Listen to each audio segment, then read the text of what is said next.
అని అంటే మోషేకి ఒక్కసారిగా టెన్షన్ పుట్టుకొచ్చింది. మోషే నిశ్చయముగా ఈ సంగతి బయలుపడక మునిపే బయలుపడినని కొన్ని భయపడను. ఫరో ఆ సంగతి విని మోషేని చంపచూచను. కానీ మోషే ఫరో ఎదటి నుండి పారిపోయి, నేను ఇంకా వెళ్ళను, ఇక్కడుంటే నన్ను చంపేస్తారు, నేను పారిపోవాలి అని పారిపోయాడు. ఆయన ఎక్కడ పారిపోయాడు? పాలకొల్లు నుంచి భీమవరం వెళ్ళాడా? పాలకొల్లు నుంచి నరసాపురం వెళ్ళాడా?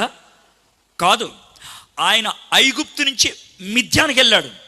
ఈ దేశం నుంచి ఆ దేశానికి వెళ్ళటానికి 7 రోజుల ప్రయాణం. 7 రోజులు నడుచుకుంటూ వెళ్ళిపోయాడు.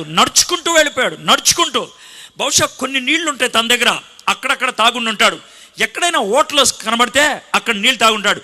7 రోజుల తర్వాత ఒక చోట ఒక బావి కనబడింది. ఆ బావి దగ్గర అలా పడిపోయాడు. ఈ పెదాలకి ఇసుక, ఇక్కడంతా మట్టి, ముఖమంతా దుమ్ము కొట్టేసి చాలా నీరసంగా, ఎవడైనా వచ్చి నీళ్ళు బయటికి తీస్తే నేను తాగాలి, అది తనకున్నటువంటి తపన. అలాంటి పరిస్థితుల్లో ఒకళ్ళు కాదు, 2 కాదు, 7 అమ్మాయిలు నడుచుకుంటూ వచ్చారు. ఎంత రొమాంటిక్ సీన్ ఉంటుందో ఆలోచించండి. 7 అమ్మాయిలు. మోషే 40 ఏళ్ల కుర్రోడు. ఆ 7 నడుచుకుంటూ వచ్చారు. చూస్తూ ఉన్నాడు ఆ అమ్మాయిల్ని. వాళ్ళు గబగబా కిందకి దిగి, ఈయనెవరో ఉన్నారే అక్క, జరిగిన నీళ్ళు పోసుకొని రా, నీళ్లు తీసుకొచ్చారు. వాళ్ళ మందకు మేపుతూ ఉన్నారు. ఈలోగా సర్వసాధారణంగా హీరో బయటికి రావాలంటే విలన్ సీన్లోకి రావాలి. అక్కడ వచ్చేస్తారు విలన్లు ఇద్దరు విలన్లు వచ్చేసి ఈ అమ్మాయిల మీద పడతారు.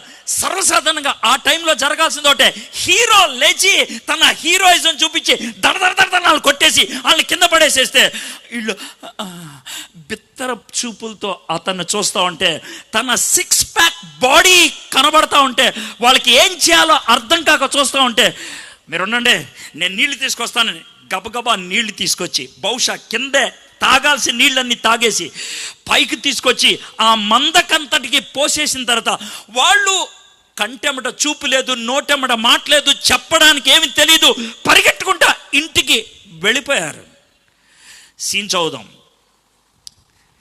ఫరో ఆ సంగతి విని మోషేని చంపచూచాను. కానీ మోషే ఫరో యొద్దకు నుంచి పారిపోయి మిద్యాను దేశంలో నిలిచిపోయి ఒక బావి యొద్ద కూర్చుండెను. మిద్యాను యాజకునికి 7 కుమార్తెలుండ్రి. వారు వచ్చి తమ తండ్రి మందను పెట్టుటకు నీళ్లు చేది తొట్లను నింపుచుండగా మంద కాపర్లు వచ్చి వారిని తోలివేసిరి. అప్పుడు మోషే లేచి వారికి సహాయం చేసి మందకు నీళ్లు పెట్టాను. వారు తమ తండ్రి అయిన రెగుయల్ అంటే మాట అర్థమైంది తెలుసా? ఫ్రెండ్. రెగుయల్ అంటే మిత్రుడు, స్నేహితుడు. దేవుడు ఒక మిత్రుణ్ణి సృష్టించి పెట్టాడు మోషే కోసం అక్కడ. రెగుయల్, అది ఆ మాటగా అర్థం. ఆ మిత్రుడుకి 7 కుమార్తెలు. ఆ కుమార్తెలు ఇంటికి పరిగెత్తుకుంటూ వచ్చేస్తే, ఏంటమ్మా ఈరోజు త్వరగా వచ్చేసారేంటి? మిమ్మల్ని ఎవరిని అడ్డుకోలేదా? రోజు వస్తారు, ఎవరో గొడవ పెడతానికి వాళ్ళు రాలేదా? డాడీ ఏమైందమ్మా? డాడీ ఆయన ఎవరో డాడీ ఐగుప్తు దేశం నుంచి వచ్చిన వాళ్ళలాగా ఉన్నాడు, కానీ ఆయన మాట వేరుగా ఉంది డాడీ. ఐగుప్తి భాష మాట్లాడట్లేదు, ఆయన ఏదో మాట్లాడుతున్నాడు, మాకేమీ అర్థం కాలేదు. ఆయన డాడీ వీళ్ళు వస్తే ఏం కొట్టాడు డాడీ, సింగిల్ షాట్ దడ కొడితే పడిపోయారు డాడీ వాళ్ళు. ఆ తర్వాత డాడీ ఆయన చాలా కండ్లు ఉన్నాయి డాడీ, కిందకి వెళ్ళి 2 బకెట్లు ఇలా మోసుకొని సింగిల్గా తీసుకొచ్చి గబగబా నింపేశాడు డాడీ. మాకేం చేయాలో తెలియక మేము అట్లాగే నుంచుండిపోయాం డాడీ. మందంతా మేసిన తర్వాత మేము వచ్చేసాం. బుద్ధి ఉందా లేదా మీకు? డాడీ ఏంటలా అన్నావు? అతన్ని వదిలేసి వచ్చారా? కనీసం ఇంటికి భోజనాన్ని పిలవడం తెలీదా? సారీ డాడీ, తెలియదు డాడీ, నువ్వేమంటావు అని తెలియక మేము అట్లాగ వచ్చేసాం. చూద్దాం ఇప్పుడు డైలాగ్ ఏముంటుందో. మంద కాపర్లు వచ్చి తోలివేసిరి. అప్పుడు మోషే లేచి వారికి సహాయం చేసి మందకు నీళ్లు పెట్టాను. వారు తమ తండ్రి అయిన రెగుయల్ వద్దకు వచ్చినప్పుడు అతడు, నేడు మీరెంత త్వరగా ఎట్లా వచ్చి తిరాను? అందుకు వారు, ఐగుప్తుడు ఒకడు మంద కాపర్ల చేతిలో నుండి మమ్మల్ని తప్పించి వడిగా నీళ్లు చేది మన మందకు పెట్టాను. వడిగా చాలా ఫాస్ట్గా నింపాడు. అతడు తన కుమార్తెలతో, అతడెక్కడా? ఏడతను ఆ మనిషిని ఎలా విడిచి వచ్చి భోజనముకు అతను పిలుచుకొని రండి అని, వెళ్ళండి అని అంటే వీళ్ళకి ఏం చేయాలో తెలియక పరిగెత్తుకుంటూ వెళ్ళిపోయి ఉంటారు. 7 అమ్మాయిల్లో పెద్ద అమ్మాయి పేరు సిప్పోరా, పెద్ద అమ్మాయి పేరు సిప్పోరా. 7 అమ్మాయిలు పరిగెత్తుకుంటూ వెళ్ళిపోయి ఉంటారు. 7గురిలో ఎవరు మాట్లాడతారు? పెద్ద అమ్మాయి మాట్లాడుతుంది. ఏమండి, ఏంటమ్మా మీ పేరేంటో కూడా నాకు తెలీదు, సారీ అండి. ఏమా ఏమైంది? సారీ అంటే ఏం లేదండి, డాడీ బాగా తిట్టారండి మమ్మల్ని. ఏమా ఏమైంది? అది కాదండి, మీరు మాకు ఇంత సాయం చేశారు కదా, కనీసం భోజనానికి పిలవలేదని డాడీ బాగా మమ్మల్ని టార్చర్ పెట్టేస్తున్నారండి. మీరు ఏమనుకోకుండా ప్లీజ్ ప్లీజ్ అండి, మీరు ఒక్కసారి ఇంటికి వచ్చి రావాలండి.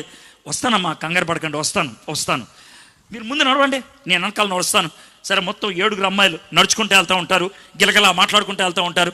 ఇంటికి వెళ్ళండి, డాడీ ఆయన వచ్చారు. ఏం బాబు, ఏం పేరు నీది? సార్ నా పేరు మోషే. ఏ ఊరి మీది? సార్ నేను ఐగుప్తులో ఉంటాను. నీ ముఖం ఐగుప్తులాగలేదే. నేను హిబ్రీని. మరి ఇక్కడికి ఎందుకు వచ్చావు? చిన్న గొడవ అయింది అక్కడ. ఏంటా గొడవ?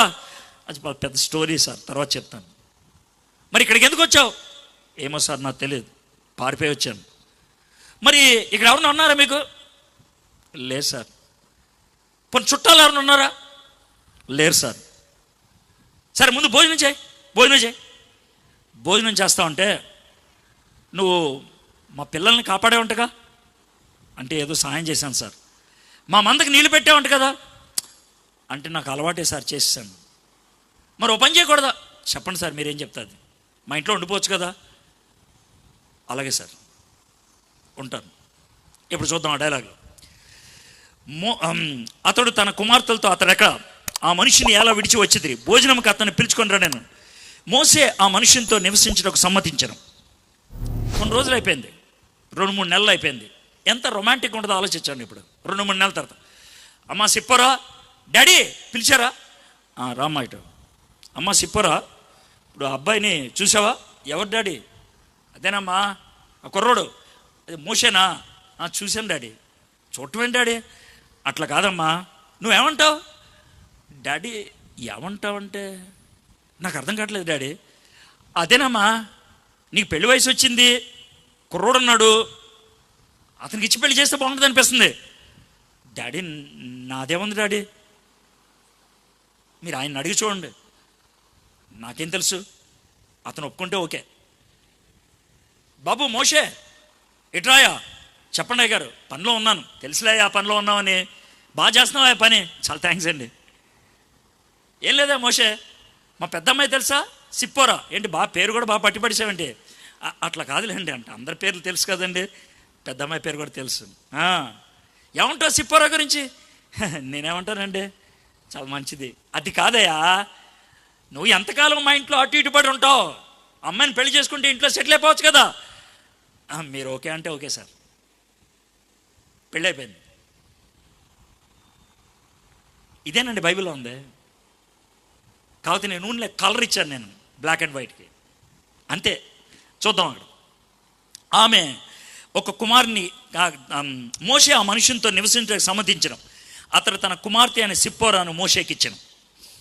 ఆమె ఒక కుమార్తె కన్నప్పుడు మోషే, నేను అన్య దేశంలో పరదేశిని ఉంటుని అనుకొని వానికి గెర్షోము అని పేరు పెట్టను. మనం మోషే నుంచి మర్చిపోకూడదు, పక్కెళ్ళకూడదు. మోషే పరాయి దేశం వెళ్ళాడు, ఎవరో ఒక అమ్మాయి దొరికితే పెళ్లి చేసేసుకున్నాడు. అంటే సెటిల్ అయిపోదామనా? అంటే తన బాధ్యతను మర్చిపోదామనా? అంటే తను హిబ్రీల మధ్యన ఉండాల్సినటువంటి ఆ జీవితాన్ని మర్చిపోదామనా? కాదు అంటానికి ఒక నిదర్శనం, తన కొడుక్కి గెర్షోము అని పేరు పెట్టాడు. అండి అదేం పేరండి గెర్షోము? అవును కదా, నేను పరదేశిని కదా, నేను ఎప్పుడోకప్పుడు అక్కడికి వెళ్ళాల్సిందే.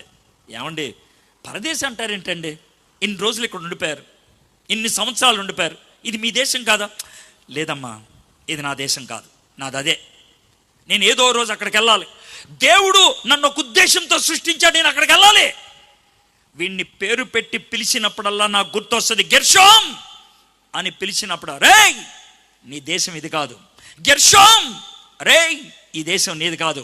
గెర్షోమ్, ఈ దేశం నీది కాదు, ఇక్కడ ఉండవు, నువ్వు అక్కడికి వెళ్ళాలి. అది నాకు పదే పదే గుర్తొస్తుందిరా. మోషే క్యారెక్టర్ ఎంత అద్భుతంగా ఉంది, ఇప్పుడు మీకు అర్థమవుతుందా? తన బాధ్యతను మర్చిపోలేదు. అయితే దేవుడు భయంకరమైన గందరగోళ పరిస్థితుల్లో మోషే ఒక నాయకుడిని సిద్ధపరిచాడు. మరి మీరు కూడా భారతదేశంలో ఇప్పుడు పుట్టారు, వెస్ట్ గోదావరి జిల్లాలో ఇప్పుడు పుట్టారు, పాలకొల్లు ప్రాంతంలో ఇప్పుడు పుట్టారు, ఈ ప్రాంతంలో ఇప్పుడు జీవిస్తున్నారు. దేవుడు మీకు జీవితాన్ని ఇచ్చిన వాడైతే, మీ అమ్మ కడుపులో ఉన్నప్పుడు దేవుడు మీకు జీవితాన్ని ఇచ్చిన వాడైతే, he has a purpose for your life. నీ జీవితం పట్ల ఒక ఉద్దేశం ఉన్నది. నీ జీవితానికి ఎప్పుడు పరిపూర్ణత వస్తుందో తెలుసా? నీ జీవితానికి ఎప్పుడు సంపూర్ణత వస్తుందో తెలుసా? దేవా, నన్ను ఎందుకు సృష్టించావు? నన్ను ఎందుకు సృష్టించావు ప్రభా? నేనేం చేయాలి ప్రభా? చెప్పండి, నేనేం చేయాలి? ఈ రాత్రి అడగటానికి సంసిద్ధమేనా? మోషే ఎంత దూరం వెళ్ళిపోయినా, ఎంత పారిపోయినా, ఎంత దరిద్రమైన పరిస్థితుల్లోకి వెళ్ళినా మర్చిపోలేదు. మరి దేవుడు మోషేని ఏర్పరచుకుంటే ఎందుకు పారిపోవాల్సి వచ్చింది? మోషేని దేవుడు ఏర్పరచుకున్నాడు, కానీ మోషే ఒక పొరపాటు చేశాడు. ఏంటి తెలుసా? దేవుడి మీద ఆనుకోకుండా తన సొంత జ్ఞానం మీద ఆనుకొని ఒకరిని చంపేశాడు. తొందరపాటుతో ఫెయిల్ అయ్యాడు, పారిపోయాడు, తప్పు చేశాడు. తప్పు చేసి పారిపోయిన మోషేని దేవుడు వదిలేశాడా? బైబిల్లో ఉన్నటువంటి దేవుడు తిరిగి అవకాశం ఇచ్చే దేవుడు. నువ్వు తప్పు చేశావు, నువ్వు భయంకరమైన పాపం చేశావు, చాలా దూరం వెళ్ళిపోయావు. సార్, దేవుడు నన్ను వాడుకుంటాడా? వాడుకుంటాడు. నన్ను దేవుడు ప్రత్యేకమైన ఉద్దేశంతో సృష్టించాడు, దాంట్లో అనుమానం లేదు. కానీ నేను క్యాబరా డాన్సర్ని అయ్యాను. క్యాబరా డాన్సర్, దరిద్రమైన జీవితం. దేవుడు కొట్టిపడేశాడా? దేవుడు నాకు అవకాశం ఇచ్చాడు. అందుకే ఈరోజు నిలబడి మాట్లాడగలుగుతున్నాను నేను. దేవుడు నీకు కూడా అవకాశం ఇస్తాడు. ఆయన దాంట్లో ఎటువంటి అనుమానం లేదు. God will give you a second chance. రెండో అవకాశాన్ని ఇస్తాడు. సో ఇది అయిపోయింది. ఇప్పుడు 23వ వచనంకి వద్దాం. అలాగున అనేక దినములు జరిగిన మీదట, అనేక దినములు అంటే ఎన్నో తెలుసా? 80 ఏళ్ళు అయిపోయింది. 80 years మోషే పుట్టినప్పటి నుంచి 40 ఏళ్ళు అయిపోయింది. మోషే పారిపోయి వచ్చిన తర్వాత 40 ఏళ్ళు. అలాగున అనేక దినములు జరిగిన మీదట ఐగుప్తి రాజు చనిపోయాను. ఐగుప్తి రాజు చచ్చిపోయేదాకా మోషేని దేవుడు సిద్ధపరుస్తూ ఉన్నాడు. మోషే 2 కాలేజీల్లో జాయిన్ అయ్యాడు. మోషే 2 కాలేజీలు. ఒక కాలేజీ ఐగుప్తు దేశంలో. ఆ కాలేజీలో ఏం నేర్చుకున్నాడు తెలుసా? సకల విద్యల్లో ప్రావీణుడు. అది కాలేజ్ నెంబర్ 1. రెండో కాలేజ్ ఏంటి తెలుసా? మిద్యానులో ఒంటరిగా నేర్చుకున్నాడు, దేవునితో నేర్చుకున్నాడు, దేవుడు నేర్పించాడు. ఏంటి తెలుసా? కాపరిగా ఉండటం అనేది. బాబు, నువ్వు హీరోగా కాదు నాకు కావాల్సిందే, నువ్వు కండబలం గుండె బలం ఉపయోగించేవాడుగా కాదు కావాల్సింది. నాకు కావాల్సిందే కాపరి. కాపరి అంటే అమాయకంగా ఉన్నటువంటి గొర్రెలు, అటు ఇటు పరిగెత్తే గొర్రెలు, అర్థం చేసుకోలేని గొర్రెలు, ఎర్రి బాగులైన గొర్రెల్ని నడిపించడానికి నాయకుడిగా, భారము కలిగిన వ్యక్తిగా నాకు కావాలి. I want a shepherd. నాకు ఒక కాపరి కావాలి.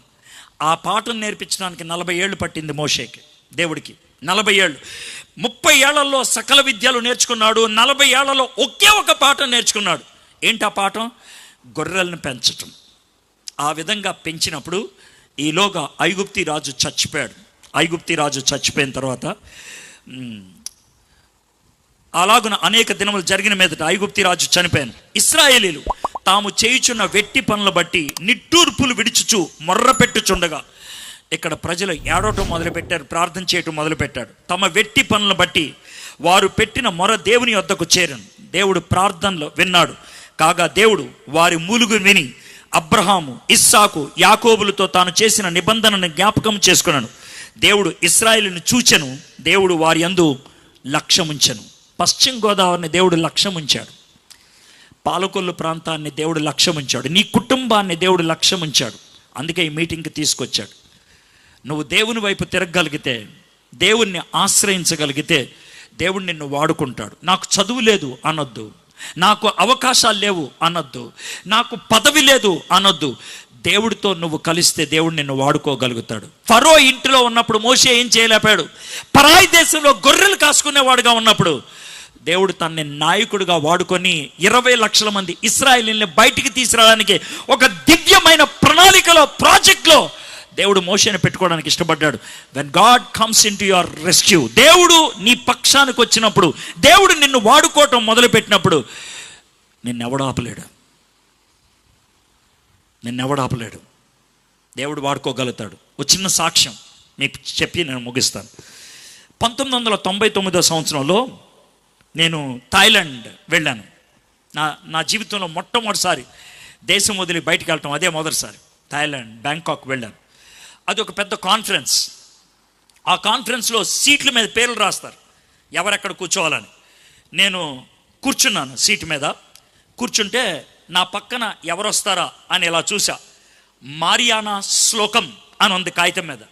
ఈ మారియానా శ్లోకం ఎవరో, ఏ దశస్తురాలో, చిన్నమ్మాయో పెద్దదో మనకు తెలీదు.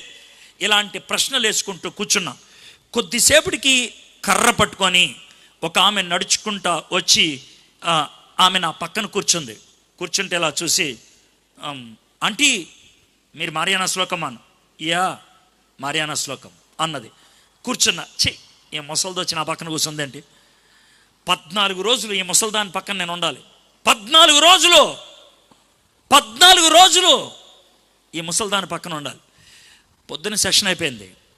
మధ్యాహ్నం సాక్ష్యాల్లో కొంచెం ఉత్కంఠభరితంగా ఉండాలని పేరు చెప్పకుండా మన మధ్యన ఒక ఆమె ఉంది. 3 భాషల్లోకి కొత్త నిబంధన తర్జుమా చేసింది. 47,000 మందికి బాప్తిసం ఇచ్చింది. 720 స్కూళ్ళు స్థాపించింది. 422 చర్చిలు కట్టింది. ఒక్క ఆమె 3 భాషల్లో కొత్త నిబంధన తర్జుమా చేసింది. ఈరోజు ఆమె సాక్ష్యం చెప్తూ ఉంటే మనం చూద్దాం, విందాం అని అంటూ ఉంటే, ఈలోగా ఆమె కర్ర పట్టుకొని లేస్తా ఉంటే, ఆంటీ బాత్రూమ్కి వెళ్తారా అని అడిగా.